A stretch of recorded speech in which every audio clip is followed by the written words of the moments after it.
Computer. Hello, and welcome to another episode. Today, I'm interviewing one of my colleagues who's dedicated their semester to researching artificial intelligence and a specific issue within that field. His name is Cameron Day. Cameron, why don't you go ahead and introduce yourself and tell us about your research? Yeah, thanks for having me, Thomas. My name's Cam Day. I'm a 2L student at the University of Houston Law Center. And for my project, I decided to test varying degrees of prompting. Basically, before I took this class, I was a lazy prompter. I didn't even really know, I wasn't familiar with the concept of prompting. Obviously, I knew there are different things you can put into the text box, but I didn't really know how that affected the responses you got. So as I started to learn about prompting in our class and all the various ways that you can change prompts, I thought that would be an interesting idea to test out within the field of law. So what I've done is I've selected various inputs that I put into ChatGPT or Claude.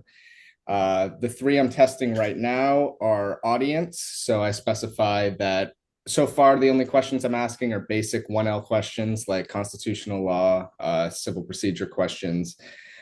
So I ask that question and then specify that the audience is 1L students. The second input I do is I give a word count. Sometimes depends on the topic you're talking about, but ChatGPT or Claude will give you more words than probably any first year law student is looking for. This is not going to be the primary study tool. It's going to help people, but they're not looking to read like a 2,000 word essay for most of these questions. So the constraint there is I give a 750 word limit. And then the third input is a topic list. So what I do there is I go through, sometimes I'll ask AI if necessary, if I'm having trouble coming up with subtopics that I feel like need to be hit on. But for civil procedure, for example, one of the questions I asked is to explain the requirements for personal jurisdiction. So I just went and looked back at my notes and identified all of the subtopics within that. And then I feed that to the AI to say, make sure you talk about these things, make sure it doesn't leave out any important elements. And so I test all three of those individually and then in combination with each other, and eventually all three of them together. So I run each question 7 times and then I go back, and because AI can be kind of inconsistent, even if you're giving it the same prompts, one day or another, you might get a different result. So I go back and test those questions on different days. So initially, my expectation was that the more constraints you gave the AI, the more prompting you did. Essentially, I thought if you gave topic list, audience, and word count all together, that would give you the best prompt. But I was surprised to find that that's not necessarily true for each topic. And something that I kind of started to realize, AI actually helped me point it out. I've started asking it to give me, I'm not a math guy, but I've asked it to give me mathematical equations so I can make some sense of the trends, the underlying trends that have happened or are there so far as I've tested this. And one thing that's I've found pretty interesting, and I never really thought about my courses this way, at least I didn't realize I was thinking about them this way.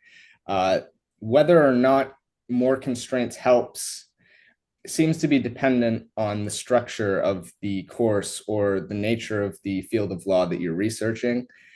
For example, civil procedure is very rule based, heavily dependent on case law. So for that, certainly giving it a topic list and even a word count so it doesn't get too carried away is going probably more times than not going to give you a better answer than if you only gave it audience. But for property law or constitutional law especially, that's not true because constitutional law is more theoretical. The case law is very important. Depending on the professor you have, you might come to a different conclusion after reading through a set of facts. So I've found that actually the more constraints has a detrimental effect. So far, that's what my research has revealed for asking constitutional law questions. Wow. Have you tried any retrieval augmented generation like RAG prompting before you settled on these three criteria of audience, topic, and word count?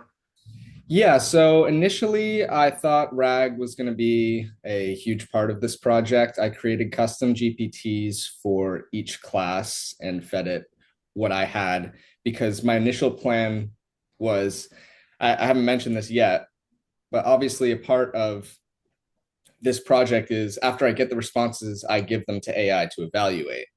And I thought that I would do that, but then on top of that, I would pull this research out of the LLM and maybe ask some of my friends or read it myself to compare how I thought the answers fared. And our professor didn't really love that idea. He didn't see the utility in that. He thought it might be taking up more time than it was worth. So that the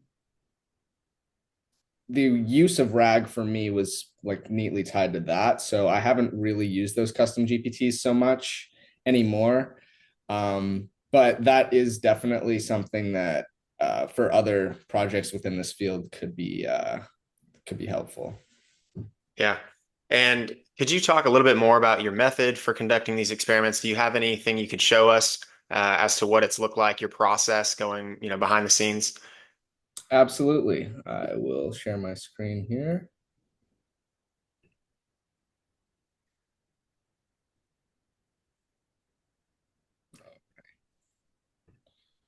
Okay. So here's, I apologize, it's not the most sophisticated document, but this is an example of the first civil procedure question that I asked. So what I do is I go to ChatGPT. Oh, come on. Actually, I'll hold off on that for a sec. So what I do is I come up with this basic question. That was really important to me initially, is to have a question that I could actually answer. I think even though civil procedure was a long time ago, I still feel like I could identify what the good answers were and the bad answers.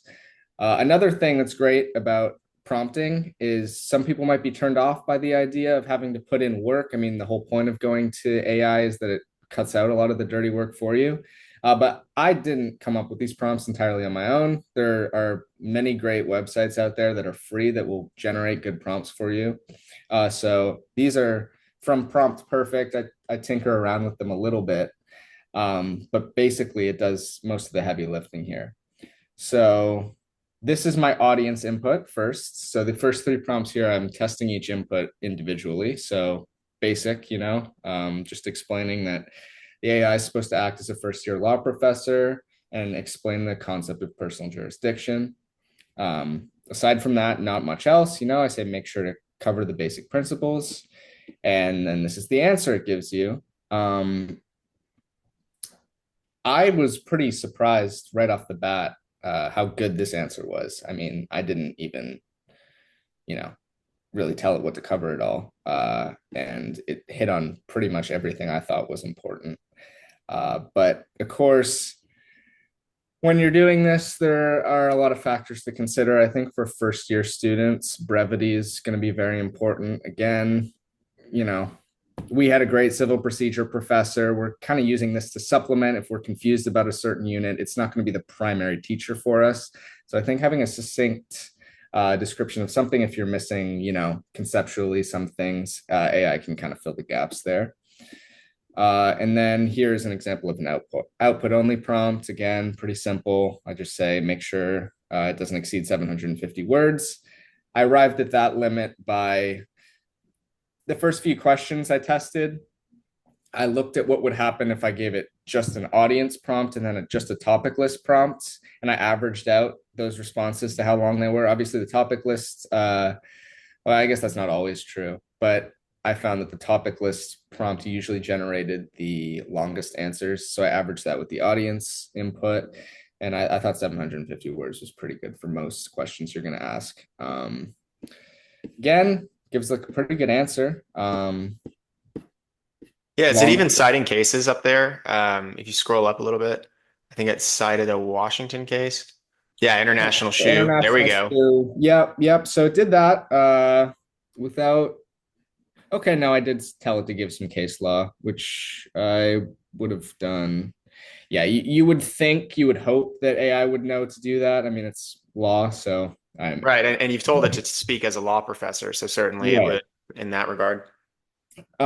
So that was the answer I got for the word count prompts, and then topic list. I went back in my notes.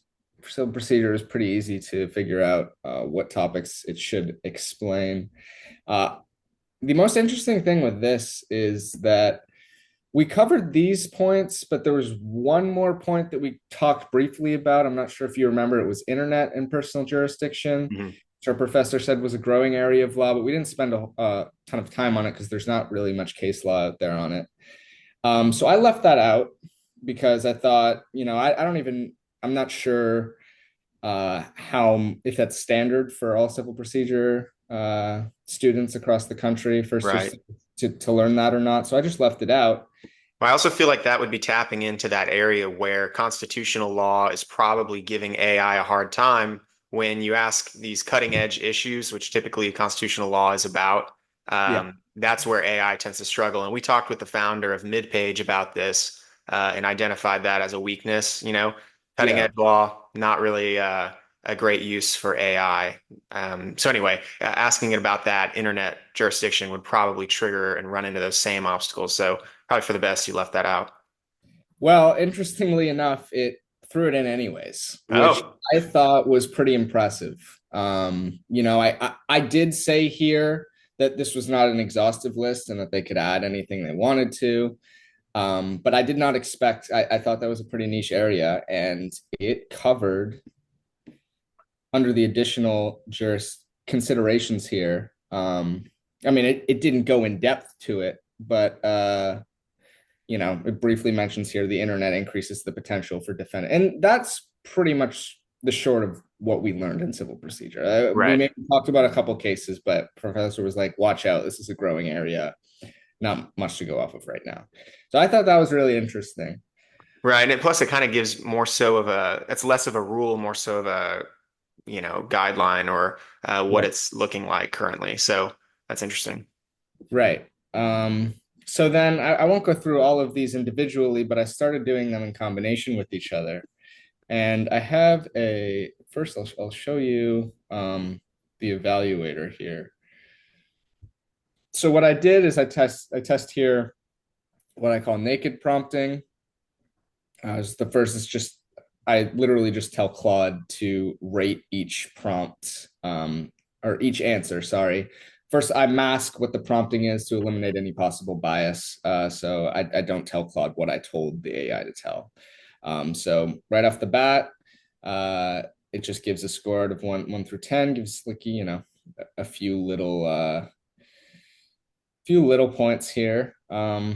Unsurprisingly for me, they said out of the three individual ones, topic list was the best. I think for civil procedure, it's just if you give it the topic list, that's probably going to help getting a better answer. I'm not really concerned about that being like unfair, if that makes sense, because every civil procedure student is going to get a syllabus with the subtopics they're going to cover. So it's not hard to just go and copy and paste the topic list. Mhm. But just because it's helpful for this doesn't mean it's helpful for everything else. So as I've found, but as you'll see, as you go down, there's like prompt number 6 scored pretty well, but not like not a whole lot to go off of. It's a limited sample size.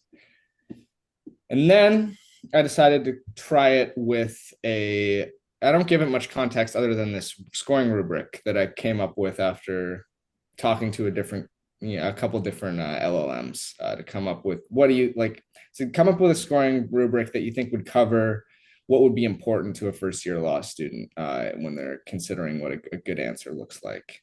So came up with this. I'm still playing around with this. I'm not sure how much I love the rubric. But as I did that, it gives me more detailed feedback. So I kind of know, what I'm supposed to be looking for. And then as I started testing more and more questions, I started keeping track. So I wanted to understand the trends from macro level. So again, like I said, I'm not very proficient in math, but another great thing about LLMs now is they're great at this stuff. You can just ask it to write code, come up with mathematical equations to analyze it. And yeah, so here we have a whole lot of numbers and letters I couldn't really explain to you. Yeah, But we went to law school for a reason. exactly, exactly. So it tests each as an individual variable, as a coefficient, I guess. And so this is what the findings were through that first question, the first three questions I asked, sorry. Is that they say word count has the highest individual coefficient, topic list and alone has minimal positive impact. So that was interesting because for civil procedure it did, but it performed really poorly with constitutional law. So that dragged that average down.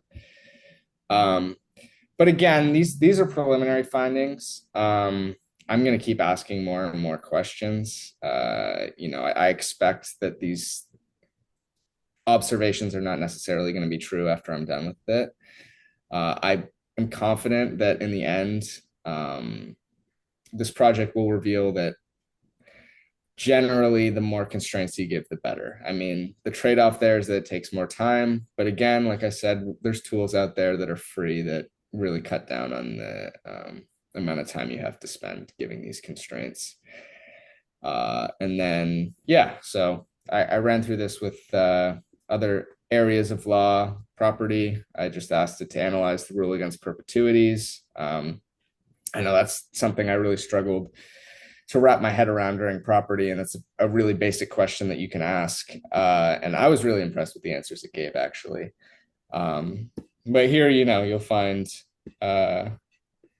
topic list has the strongest positive individual effects. Word count has, so it's finding the opposite thing. So I was starting to get worried after. I'm like, oh no, I'm going to keep asking these questions, I'm going to keep testing this prompt, and there's going to be no consistency throughout. And then I started asking the LLMs, like, well, is that something that I necessarily should have assumed was going to happen? And that's when I pointed out that here, this summarizes it well. Like these topics of law are, yeah, it's all like what a first year law student learns, but they're structured in a very different way. Obviously, some of it's dependent on how your professor approaches it, but across the board, like civil procedure is a rule-based course. So of course it's probably going to do best when you're giving it constraints like topic list. But for constitutional law, like it says here, it's the most abstract. It performs best with minimal guidance, which I thought was interesting. Because if it performs best, or even if it performed the same, like why go to that extra trouble? Why not just ask it a question without having to go like, because I mean that's the essence of this project is trying to find out what's worth it and what's not. I mean, trying to recognize how good these LLMs are at just answering questions without you telling it to do much. I mean, that's kind of what a lot of them are designed to do. So I think what I've found so far is interesting. I'm going to keep testing it. I'm going to start giving it contract law questions. I mean, I thought it was a super theoretical course. So I would expect, if my hypothesis is true, that will closely mirror constitutional law and won't necessarily perform better with more constraints. And then I could give it stat reg, but torts I think would be the next topic as well that I would explore, and I would expect that to probably fall somewhere in between con law and civil procedure. I'm not sure what constraint would be best for tort law. So yeah, so far I'm pretty happy with how good AI has been at helping me develop this project. Yeah, what were your expectations versus the reality going into this experiment? What did you think you were going to find? And it sounds like you already touched on that a little bit, but Yeah. just to, So I definitely thought that there would be a positive impact in spending more time with prompting. It just seems intuitive, right? Like, I mean, I guess there's a certain amount of skepticism that I have now about how much prompting really helps. If you have a particular question, I mean, when I started, this course or before, I used AI a little bit last year, not a ton. Um, I never gave it more than a sentence. And I noticed that our stat reg professor, whenever he would use AI in class, would give it paragraphs. And I was skeptical that that was really doing much. I mean, obviously, if you have something super niche, super particular that you want AI to touch on, you can throw it in the text box, but you're probably not going to AI if you have a super specific idea of what you want, anyways.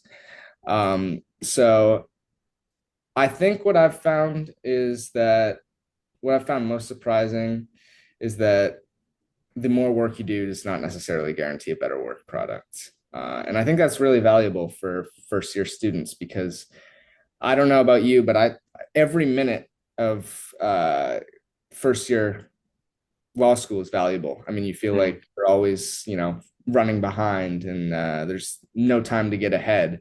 So there's something to be said for having a plan of attack for using these tools and to make sure that you're not wasting any time. I've definitely wasted time with these before. Uh, and that's, if we want to get the most out of these tools, I think this can kind of help us do that. So it sounds like there's a law of diminishing returns here where putting a good amount of effort into a prompt is a great idea, depending on the topic, but putting in too much time and effort, eventually you're not getting much more after a certain amount of effort's already been put into the prompt. So don't, know when to cut it off. And it sounds like these three criteria you've laid out, the word count, audience, topic, are great starting points for attorneys and law students to keep in mind when they are prompt engineering. Absolutely. They should keep that in mind, and then they should keep in mind, depending on what kind of field of law they specialize in, Mm. um, that they may want to adjust their strategy. If somebody's working in, I don't know, like you might not benefit from giving it a ton of constraints. So yeah, I Yeah, think it's just important to know for great. your yeah.